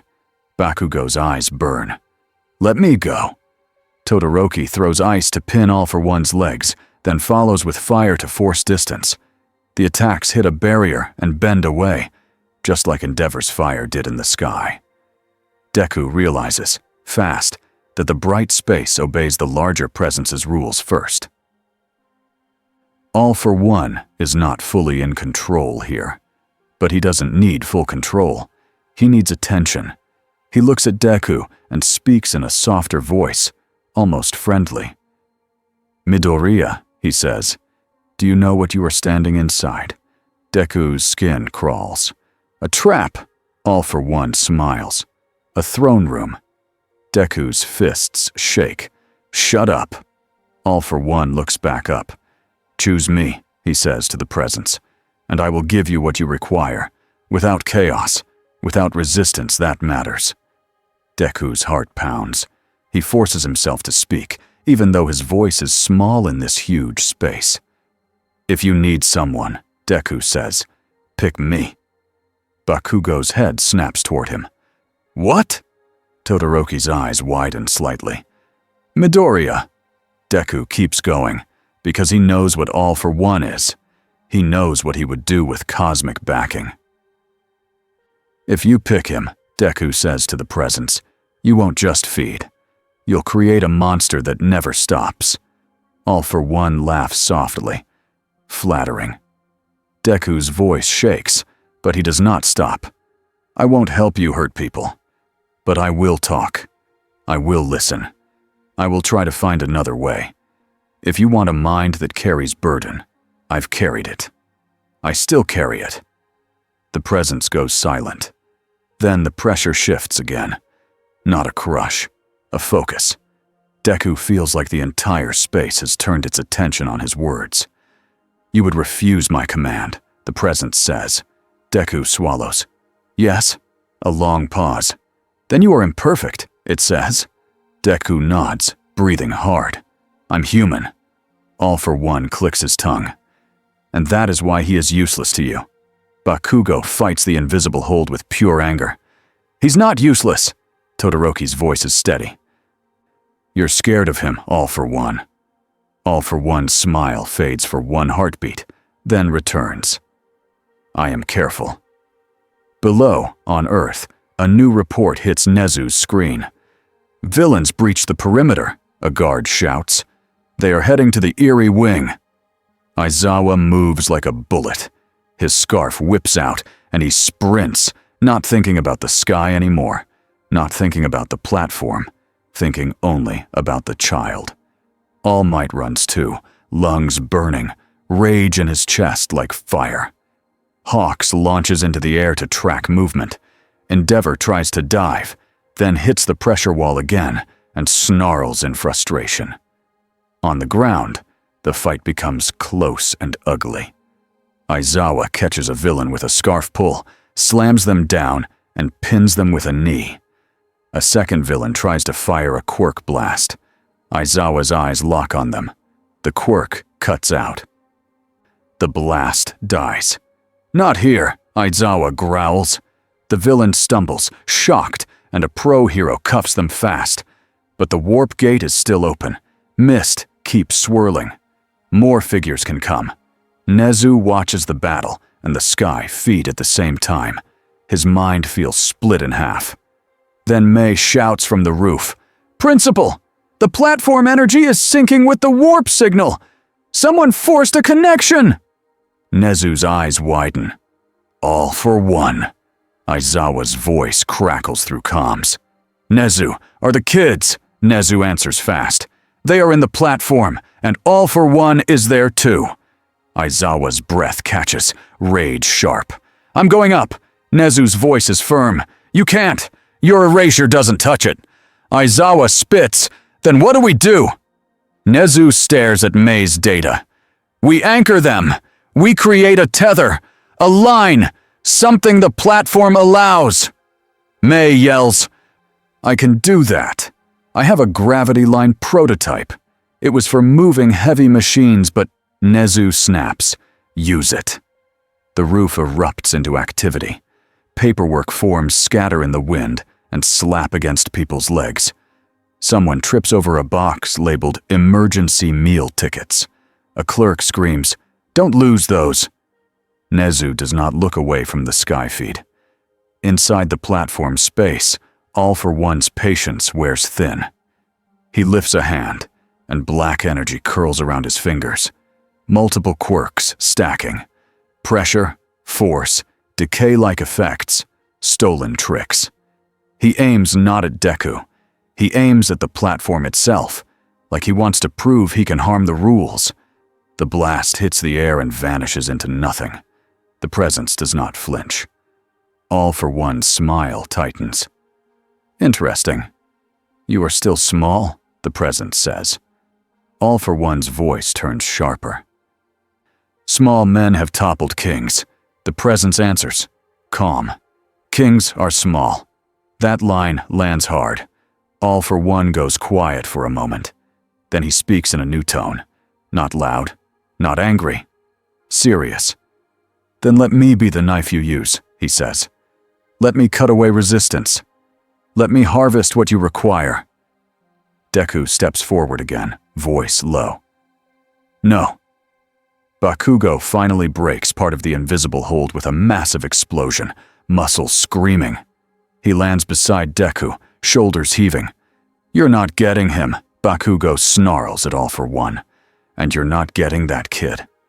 All for One sighs. You are brave, and you are irrelevant. Bakugo's eyes blaze. Say that again.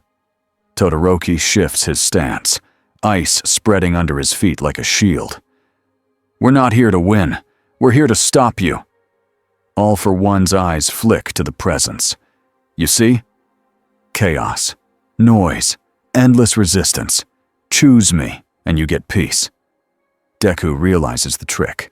All for One is selling peace, the way he always does.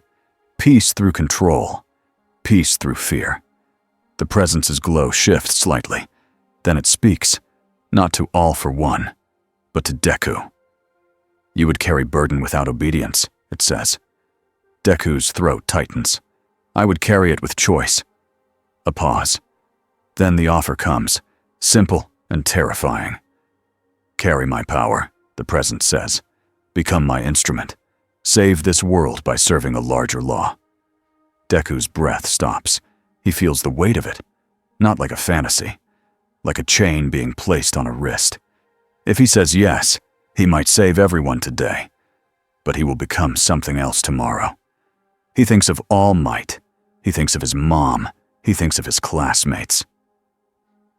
He thinks of the kind of hero he promised to be. Deku's voice comes out shaking, but clear. I won't become your weapon, he says. The presence goes silent. All for One chuckles softly. Predictable. Deku looks at All for One with hate and fear. And I won't let you be it either. All for One's voice turns cold. You don't get to decide. He shifts his hand and reaches toward Deku, not with a blast, but with a pulling quirk, like a hook trying to drag Deku closer. Bakugo slams into the space between them with a blast that shakes the platform. Todoroki follows with a wall of ice to block line of sight. Deku uses One for All in a tight burst to push All for One's hand away, not to hurt him, but to break the pull. For 1 second, it feels like a real fight. Then the presence raises one hand again. The rules tighten. All 3 students freeze in place, mid-motion, like insects caught in clear resin. All for One stops too. Not fully. He can still move his eyes. He can still breathe. But he can't lunge. He can't grab. He can't force. The presence speaks, calm and final. This is not your stage, it says. All for One's smile returns, thin and dangerous. Everything is my stage, eventually. The presence does not argue. It simply looks at him, and the air around All for One hums like a warning. On Earth, May's tether device fires upward. A thin line of glowing cable shoots into the sky pillar. It hits the platform edge and locks, not by force, but because the platform allows it. Nezu watches the reading stabilize. His breath releases. "We have a line," Nezu says. Izawa, still fighting at the airy wing, snaps. "Then pull them back." Nezu's voice is tight. "We can try, but if the presence refuses, we can't override it." Izawa grits his teeth and knocks another villain down. "Try anyway." Inside the platform, the tether line appears at the edge like a shining thread. Deku sees it and feels hope flare. The presence looks at the tether. Then it looks at Deku again. "You refuse," it says. Deku forces his voice out. "I refuse to be your servant." A pause. "Yet you still offer yourself," it says. Deku swallows. "I offer my time. I offer my work. I offer negotiation. I offer another way. But I won't offer people like they are food." The presence's glow shifts, like it is tasting the words, not just hearing them. All for One watches, eyes sharp. He sees something he hates. Interest. Not in him. In the boy. The presence lifts its hand once more. The platform trembles gently. The scenes in the air fade. The pressure eases enough for Deku to breathe fully again. "You will return," the presence says, calm. "This world demands a decision." Deku's voice is small. "Then decide not to eat it." Silence. Then the presence answers with something that is not a promise. "I will consider." All for One's smile tightens. "You don't consider," he mutters. "You take." The presence turns its attention toward him for a brief moment. All for One feels it like a spotlight that burns. Then the rules shift again.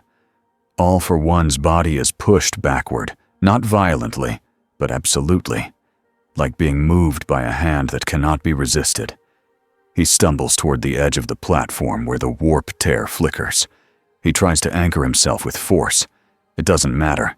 He is expelled. He vanishes into mist and darkness.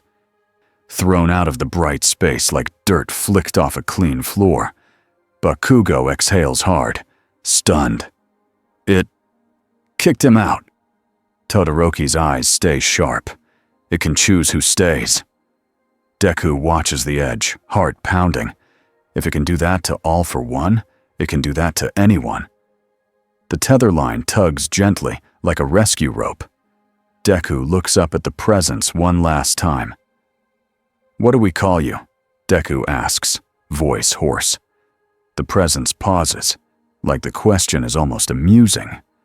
Then it answers, not with a name, but with a fact that hits like a hammer.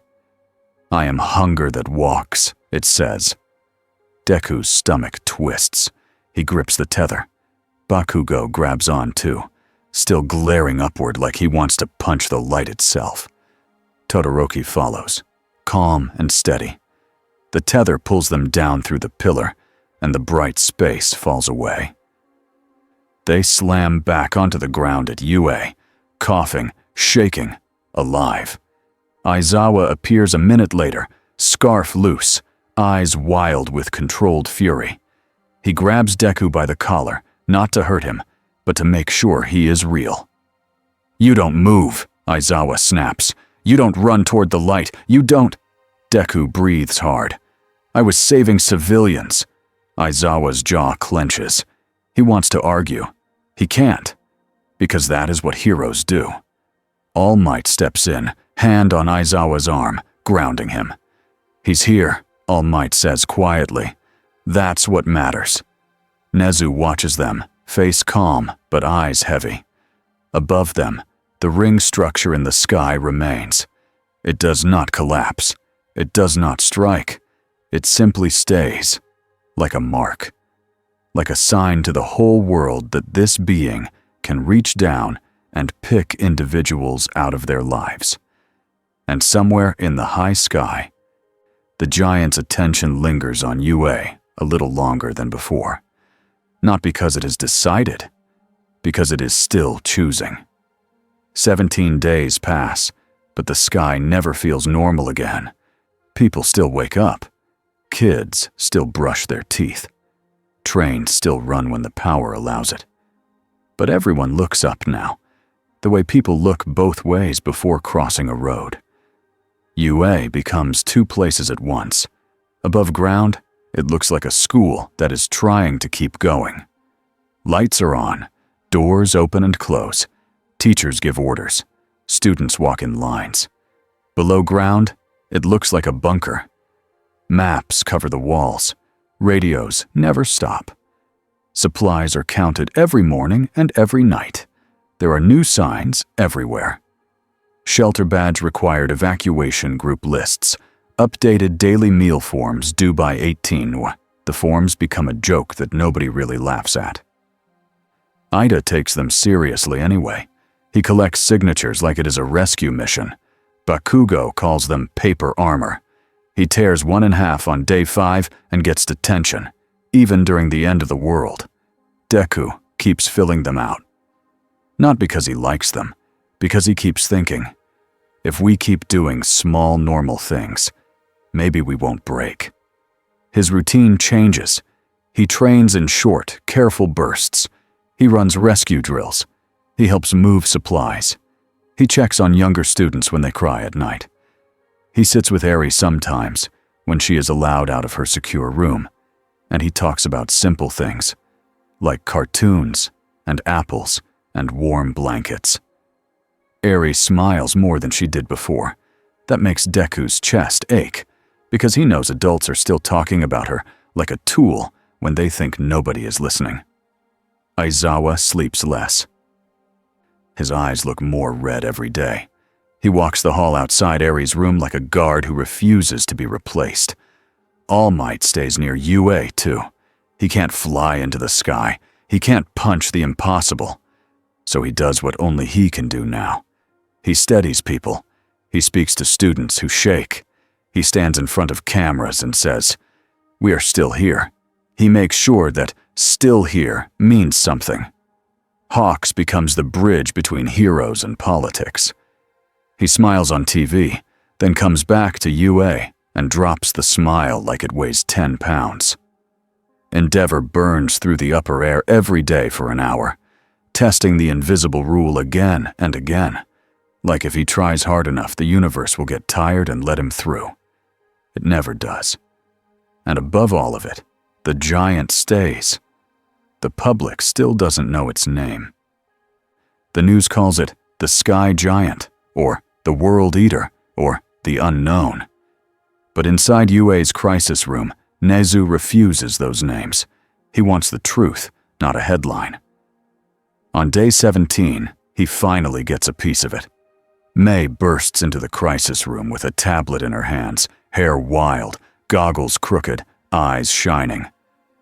"I found an old deep space ping," she says, almost tripping over a cable. "It's not from our world. Not really.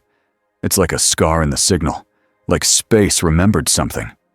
Aizawa's head lifts. "Speak clearly." May points at a waveform on the screen. This pattern showed up years ago. Tiny, quiet, like a whisper. Nobody understood it, but our new array can match it to what we're reading now. Nezu steps closer. And? May swipes to a second page. The signal repeats one word in different languages. Like a name that travels. She taps play. The speakers crackle. A voice comes through, warped and old, like a recording pulled out of dust. "Ga, lak, tus." The room goes silent. Deku feels his skin tighten. The name sounds heavy, like it has been said on dying worlds. Hawks whispers, "So it has a name." All Might's eyes narrow. "Galactus." Nezu nods slowly. "A name is not safety, but a name is a handle. We can hold a handle." Aizawa's voice is flat. "How many worlds has it eaten?" May's excitement dims a little. "I don't know, but The signal is like a warning, like other people already tried to tell someone. Nezu looks at Deku. Midoriya. Deku swallows. Yes, sir. Nezu's eyes are calm but sharp. It spoke to you. It tested you. You asked it questions. You stayed steady. Deku feels cold again, remembering the bright platform and the offer that felt like a chain. Nezu continues. We will try contact again, and we will do it with a plan. That same day, the plan begins. Not with punches, with a meeting. A global emergency conference forms, half in person and half through screens. UA is one hub. Other hubs join from different countries. Pro-heroes, scientists, and leaders sit in rooms that look like they were built for war. Nezu sits in the center at UA, small body, heavy mind. All Might sits close. Hawks sits to the side, ready to translate politics into actions. Aizawa stays near the back, like a shadow that refuses to leave. Endeavor joins from the field, still in the air. His window glows orange from his fire. Deku is not supposed to be on this call, but Nezu puts him there anyway, because the truth is simple. Galactus listened to Deku before, so Deku becomes part of the contact team even if nobody likes it. Nezu signals to the tech staff. A wide antenna array aims upward. The screen shows a clean beam of coded sound and light, built from maze scans. It is not an attack. It is a knock on a door. For a long time, nothing happens. Then every screen in every room flickers at once. The pressure in the air shifts, and the voice comes, calm and direct, like it is speaking into a quiet hallway. You call, the voice says. Nezu speaks first. We request dialogue. We request terms. A pause. Then the voice answers, and this time it uses the name, as if the name is not pride, but fact. I am Galactus. A chill runs through Deku's arms. A government leader on another screen forces out, What do you want from Earth? Galactus answers without heat. Sustenance. Another leader snaps, You will kill billions. Galactus does not deny it. Yes. Hawks leans forward, voice controlled. Then we need another option. If you can choose, you can also delay. Galactus answers, calm. Delay is possible. Not forever. Nezu's eyes narrow. Our world is unusual to you. You said that. Yes, Galactus says. Your layer of power is rich, strange. It interests me. Nezu takes that opening. Then you will consider a trade, a different source, a controlled offering. Aizawa's jaw tightens at the word offering, but he stays quiet. Galactus is silent for a moment, like the silence itself is part of his thinking. Then he speaks again. Offer. Nezu nods once, even though Galactus cannot see the nod like a human would. We will build a reservoir, a contained mass of the energy you call fuel. It will be separated from civilians, separated from cities. A leader scoffs. You can't bottle quirks. Mei whispers loudly, Watch me. Nezu continues. We do not claim we can stop you. We claim we can give you a reason to wait. Galactus's voice is smooth. And if your offering is insufficient, Nezu answers plainly, then you will feed on Earth. We understand the risk. The honesty matters. Deku can feel it. Lying to this being feels pointless. Galactus speaks again, and the room's pressure increases just a little, like the sky is leaning closer. I will set a measure, Galactus says. 72 hours. Deku's heart jumps. A government leader starts to argue. Hawks cuts them off with a sharp hand motion, like, Don't waste this. Nezu asks, What measure? Galactus answers with one sentence that makes every person in every room stiffen. A mark will remain above your world. When it fades, I feed. On the screens, the sky feed changes. A bright symbol forms high above the clouds, visible from multiple angles. It is not a circle now. It is a shape with clean lines and a slow pulsing glow, like a timer the planet cannot ignore. Deku hears someone on a far screen whisper, "It's counting down." All Might's fists tighten. He forces his voice steady. "We will not sacrifice children. We will not harvest people." Galactus answers, calm.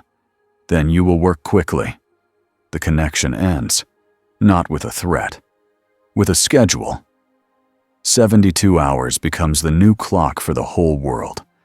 UA becomes a factory of ideas and fear. May takes over a whole wing of the support labs. She builds a quirk reservoir device out of everything she can grab. The core is based on the deep scan array and a new set of coils designed to catch and store energy patterns the way a battery stores electricity.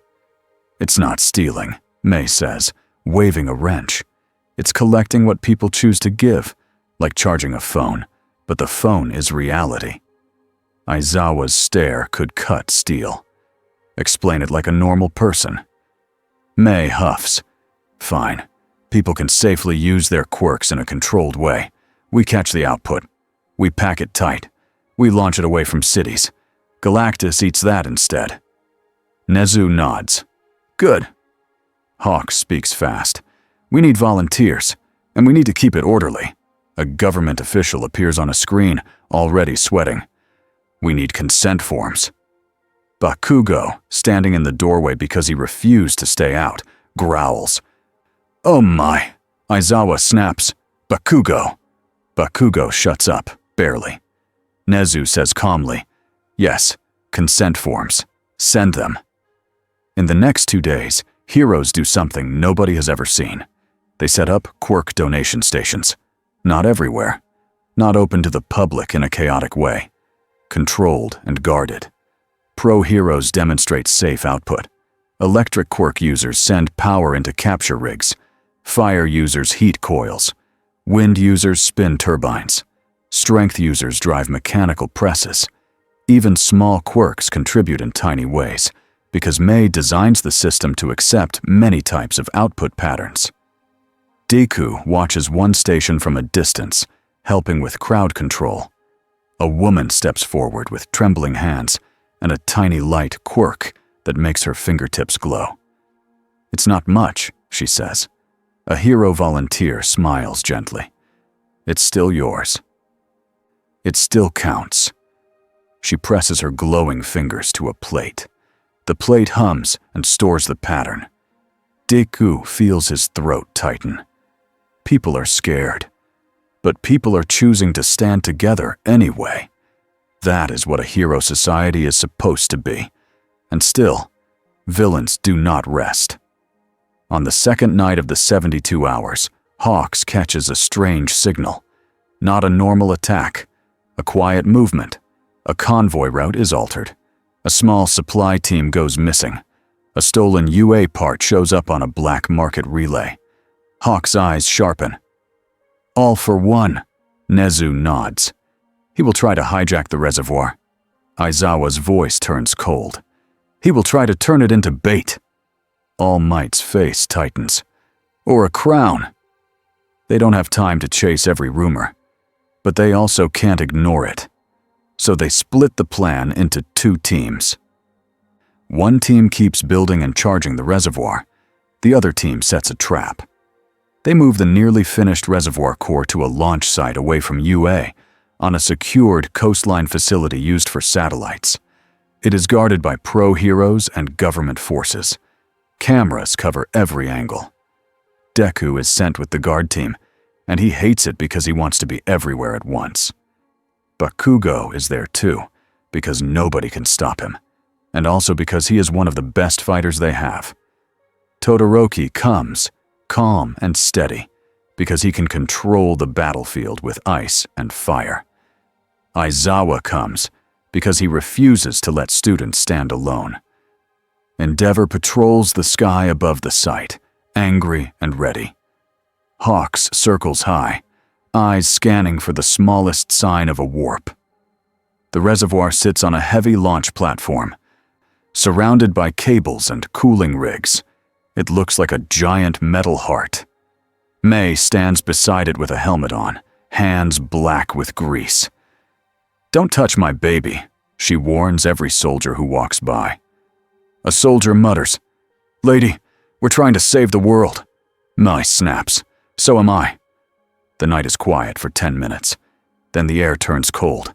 Not weather cold. Warp cold. Mist curls at the far edge of the facility. A black portal opens like a wound. Kurogiri steps out, fog rolling off him, and behind him, a shadow in a coat. All for one. Deku's stomach drops, his muscles tense. Bakugo's hands crackle. Finally, Aizawa steps forward, eyes locking onto the villains. Kurogiri. Kurogiri's mist shifts. Eraserhead. All for One's voice is smooth. "I came to collect what you built." "You really do make beautiful things when you're desperate." May yells from behind cover, "It's not for you." All for One chuckles. "Everything becomes for me, eventually." He raises a hand. Multiple quirks layer at once. Pressure builds. Air bends. The ground trembles. Deku moves before fear can settle. He darts forward in full cowl, fast and controlled. Black Whip snaps out to grab a guard and pull them back from an incoming blast. Bakugo blasts upward, raining explosions to break the villain's formation. Todoroki throws ice walls across the runway to block sightlines, then follows with heat to keep the ice from shattering under impact. Endeavor dives like a meteor, flames roaring. He slams down between All for One and the reservoir. "You want it?" Endeavor growls. "Come through me." All for One's mask tilts slightly. Ah, Endeavor. Still trying to be the one who saves everything. Endeavor's fire surges. "Shut up!" He fires a concentrated blast. All for One counters with a barrier, quirk, and a force push. The fire bends and breaks, but the heat still roars across the ground. Soldiers stumble back. Deku sees civilians aren't here. That helps. This is a battlefield built for fighting. But the reservoir is here, and that makes every mistake deadly. Aizawa moves like a ghost. He locks eyes with Kurogiri first. Kurogiri's warp mist flickers and fails. The portal shudders. Aizawa's voice is low. Not this time. Kurogiri strains, but his quirk remains shut off under erasure. All for One's attention shifts. "So you chose to be useful." Aizawa doesn't answer. His eyes stay open wide, burning with effort. All for One's hand snaps toward Aizawa. A spear of compressed force launches. Deku throws himself in the way, using One for All to deflect the strike with a hard shockwave. The impact sends him skidding, boots scraping, but he stays on his feet. Bakugo lands beside him, breathing hard. "Don't take hits for him, idiot." Deku's voice is tight. "He's keeping the portal closed." Todoroki's ice rises again, creating a layered maze of cover. All for One steps forward anyway, calm as ever. He is strong. Too strong. A walking pile of stolen power. But he isn't alone in this fight. Hawks' feathers slice in from above, aiming not to kill, but to cut cables and weapons in All for One's hands. Endeavor's flames force All for One to keep blocking instead of advancing. Deku and Bakugo pressure from different angles, never letting All for One settle. And Todoroki shapes the ground so All for One can't get a clean line. All for One clicks his tongue. Annoying. He shifts quirks. The air pressure spikes. A wide field blooms, trying to pin them like Endeavor was pinned in the sky. Deku feels his movement slow. His muscles strain. Bakugo's explosions sputter midair. Todoroki's breath catches. Endeavor roars and forces more flame out, trying to push through the field. All for One smiles behind his mask. "If I can't be a herald, I can still be a thief." Deku feels a sudden dread. He isn't aiming at them. He's aiming at the reservoir. All for One thrusts his hand toward the core. The cables around it shudder. The metal hums. Mai screams, "No! No! No!" Deku reacts with pure instinct. Black Whip shoots out and wraps the reservoir's support frame, anchoring it. He pours strength into the pull, trying to counter the theft force. Bakugo blasts the ground to push himself closer, then slams a massive explosion right into All for One's field edge, cracking the pressure for a moment. Todoroki sends a spike of ice under All for One's feet, forcing him to shift stance. Endeavor fires a focused blast at All for One's arm, not to burn through him, but to force him to stop the grab. For a second, it works. The core stops moving. All for One's head turns slightly toward Deku. "You again," All for One says softly, like he's talking to an insect that keeps returning. "You really do want to be seen." Deku's teeth grit. "Not by you." All for One's smile returns. "No, by the sky." Deku feels cold. Then he understands the real plan. All for One isn't only trying to steal the reservoir, he's trying to make a show. A loud, perfect display of control and power, right under Galactus's mark, to say, "Choose me." And the worst part is, it might work, because Galactus respects power. Deku's stomach twists. He looks up. The mark in the sky is still there, pulsing slower now, closer to fading. The pressure in the air shifts, not from All for One, from above. Everyone feels it at once, even All for One. Hawk's eyes widen. He's watching. Endeavor's flames dim slightly, not by choice. A huge shadow deepens the clouds far above the facility. Galactus does not descend fully. He does not need to. His attention alone changes the world. All for One lifts his head like a man greeting a king. "Do you see?" he calls upward. "This is what I offer. Control, efficiency, no messy hero morals." Deku's heart pounds. He forces his voice out, raw and loud. "He offers slavery." All for One laughs. "He offers survival." The air goes still. Then Galactus speaks, and his voice hits every device and every bone. "Continue," Galactus says. Not a command of friendship, a command of observation. Aizawa's eyes widen. Sweat runs down his face. He keeps a razor locked on Kurogiri, refusing to blink. Deku feels the weight of the moment like a hand on his shoulders. This is the turning point. If All for One wins here, even for a minute, the future becomes darker. Deku makes a choice. He stops trying to match All for One's power head-on. He changes the problem. He snaps Black Whip around a cooling tower support and yanks hard. The tower swings and crashes down between All for One and the reservoir, sending a cloud of steam and metal shards into the air. Bakugo understands instantly. He blasts the steam cloud, spreading it wide like a smokescreen. Todoroki cools part of it into thick fog, then heats another part into a shimmering wall. Visibility breaks, sensors glitch. Hawk's feathers cut through the fog, slicing All for One's line of sight to the core. Endeavor lunges in with pure aggression, using the cover to close distance. All for One's field lashes out, but his perfect control slips for half a second. And half a second is enough. Aizawa blinks once, or just once, to save his eyes. The portal flickers. Kurogiri tries to seize the opening, but Hawks drops low and pins Kurogiri's throat with a feather blade. Not cutting, just holding. "Don't," Hawks whispers. Aizawa's eyes snap back open and lock again. Kurogiri's warp dies. All for One turns, irritation sharpening into anger. "You're all so stubborn," he says. Deku bursts forward, One for All roaring through his legs and arms. He doesn't aim for a knockout that won't land. He aims for the one thing All for One hates: loss of control. He slams a shockwave into the ground in front of All for One, cracking concrete and forcing a balance shift. Bakugo hits from the side with a blast, that shakes All for One's guard. Todoroki locks the ground under All for One's feet with ice, then instantly melts it into slick water. Endeavor drives forward like a battering ram, fire roaring. All for One stumbles one step, only one. But he is pushed away from the reservoir. Hawks shouts into comms, "Now! Launch!"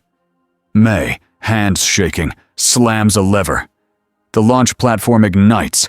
A deep roar shakes the coastline. The reservoir core lifts, slow at first, then faster.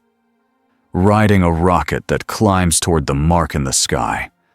All for One's head snaps upward. No. He reaches. He throws a quirk grab into the air, trying to hook the rising core. Galactus's voice hits the world again. "That offering is mine to judge," Galactus says. The air around the rising rocket smooths out, like space itself is being cleared. All for One's grab fails. Not because it is weak, because the rule above is stronger. All for One's body stills. For the first time, Deku sees something close to real anger in him. Then Kurogiri's mist swirls hard. With erasure held tight, the warp is unstable. But All for One doesn't need a perfect portal. He needs escape. Hawks dives. Endeavor lunges. All for One vanishes into collapsing mist, leaving only cold air behind. The villains retreat, battered but alive. The rocket keeps climbing. Everyone stops fighting and watches, breath caught. The reservoir reaches the high clouds. The mark in the sky pulses brighter, like it is reacting. Then the sky opens, not as a hole, as a clean separation. Galactus's silhouette becomes clearer, huge and calm. He lifts a hand. The rocket slows to a gentle stop in midair, held like a toy between fingers. The reservoir core hums, bright with stored quirk patterns. Deku can't look away. Bakugo's fists tighten, Todoroki's eyes narrow, Endeavor's jaw clenches. Hawks whispers, "Please be enough."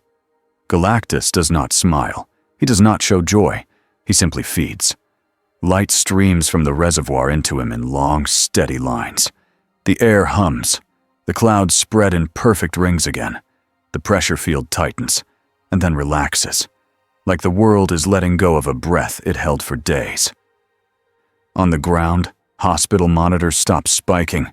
Power grids stabilize. People who were dizzy suddenly feel clearer. Deku hears someone sob behind him. A soldier. A grown adult who has been holding fear like a brick. After a long minute, the reservoir dims. It is not empty, but it is drained enough that it looks dull. Galactus's voice returns, calm and certain. "This is sustenance," he says. "Not enough forever. Not thank you. Just fact." Nezu's voice comes through comms, quiet but urgent. "Will you leave?" A pause. Then Galactus answers. "This world remains unusual," he says. "I will not consume it today." Deku's chest loosens, and he almost falls from relief. Bakugo huffs, like he wants to argue with relief itself. Galactus continues.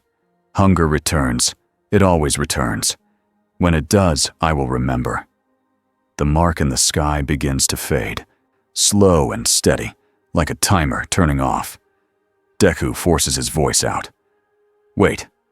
The world goes still again, like even wind is listening. Deku looks up, throat tight. "You said you would consider another way." Galactus's voice is distant. "I considered." Deku swallows. "Then consider this too. We are not fuel. We are people." A long silence.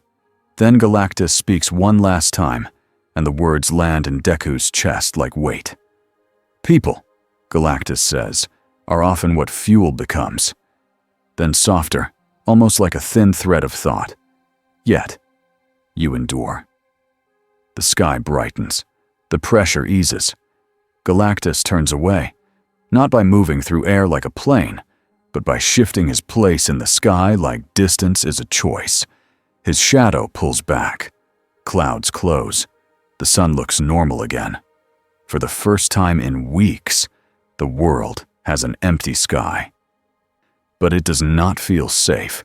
It feels watched from far away.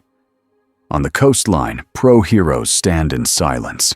Endeavor lets his flames drop. His hands shake, and he hates that they shake. Hawks folds his wings and exhales hard, like he's been holding his breath since day one. Aizawa finally blinks fully and rubs his eyes, face tight with pain and relief. Todoroki looks at the water, expression unreadable. Bakugo stares upward and mutters, "He'll come back." Deku nods slowly. "Yeah." Mei runs to the launch control panel and yells, "My baby worked!" Then she freezes as everyone stares at her. She clears her throat. We saved the world. Technically." Somebody laughs. It's short. It breaks into a cough. Then it becomes quiet again. Nezu's voice comes through comms, calm as ever. Return to UA. We begin the next phase. Hawks asks, "Tired. What phase is that?" Nezu answers simply, "Living." UA is still a school. That is the strange part. A week after the sky clears, students still run drills. They still complain about homework. They still eat lunch and argue about who took the last juice box. But now the drills include sky evacuation routes, and the lunches include new ration stickers on trays. And the arguments include things like, if the power drops again, charge your phone earlier. The paperwork does not stop. If anything, it gets worse. A new stack of forms appears on the dorm bulletin board. Quirk donation, volunteer, log, emergency shelter, duty, rotation, property. Damage claims. Kaminari stares at the damage claims form and says, "How do you claim damage from the sky?" Ida answers seriously, "You must list the cause as unidentified atmospheric pressure event." Bakugo growls, "I'm going to explode the forms." Aizawa's voice from the hallway is flat. "Do it, and you clean the whole dorm." Bakugo shuts up. Deku sits on a bench outside the dorms with a warm drink in his hands. The drink is not fancy. It is just tea from the cafeteria. But it is warm, and it is real, and it makes his fingers stop shaking. All Might sits beside him, quiet. For a while, they just look at the sky. It is blue today. No rings, no marks, no pillars. Deku whispers, "It feels like it could come back any second." All Might nods. That feeling will stay for a long time. Deku's shoulders sag. I keep thinking, did we actually change anything? Or did we just rent time? All Might turns his head slightly. His eyes are gentle and tired. Sometimes renting time is what saves lives. Deku looks down at his tea. It spoke to me again. At the end, All Might's hand tightens slightly on his own cup. What did it say? Deku swallows. It said, "I endure." All Might is quiet for a moment. Then he nods once, like he understands something he doesn't fully explain. "That is your strength," All Might says. "Not just power. Not just speed. Enduring without becoming cruel." Deku's throat tightens. All for One almost took it. The reservoir. He would have used it. All Might's voice turns firm. And he failed. Deku looks up again. He escaped. All Might does not pretend. That is fine. He always tries to escape consequences. Deku's fingers curl around the warm cup. So what now? All Might looks toward the training fields where students practice rescue carries and barrier drills. "Now we keep training," All Might says. "We keep building trust. We keep planning. We keep saving people. That is what heroes do when the enemy is bigger than them." Deku nods slowly. He hears laughter from inside the dorm. Someone is arguing about a card game. Someone shouts, "You cheated!" Someone else shouts, "I did not." It sounds normal, and that makes his eyes sting. Far away, in a hidden room with quiet lights, All for One sits and listens to reports. He's calm again. He always becomes calm again. He hears about the reservoir launch. He hears that Galactus fed and left. He hears that the mark faded. He taps the arm of his chair. Interesting, he murmurs. Shigaraki stands nearby, scratching his neck, eyes burning with restless anger. It left, Shigaraki growls. So what was the point? All for One's voice is smooth. The point is that it noticed this world. Shigaraki's hands curl. I want it gone. All for One's mask tilts. And I want it useful. Shigaraki snarls. You're still thinking about serving it? All for One chuckles softly. No, I am thinking about steering it. He leans forward. Galactus will return, All for One says. Hunger returns. It always returns. That is not hope. That is certainty. Shigaraki's breathing grows louder. All for One's voice turns quieter, almost kind. And when it returns, he says, we will be ready with a better offer. Back at UA, the sun starts to lower. Deku finishes his tea. He stands up, shoulders still heavy, but steadier than before. He looks at the sky one more time. It is empty. But in his mind, he can still feel the pressure that came with that voice. He can still hear it saying, calm and simple, I will remember. Deku turns toward the dorm doors. Life continues. Not because the danger is gone, because people choose to keep going anyway.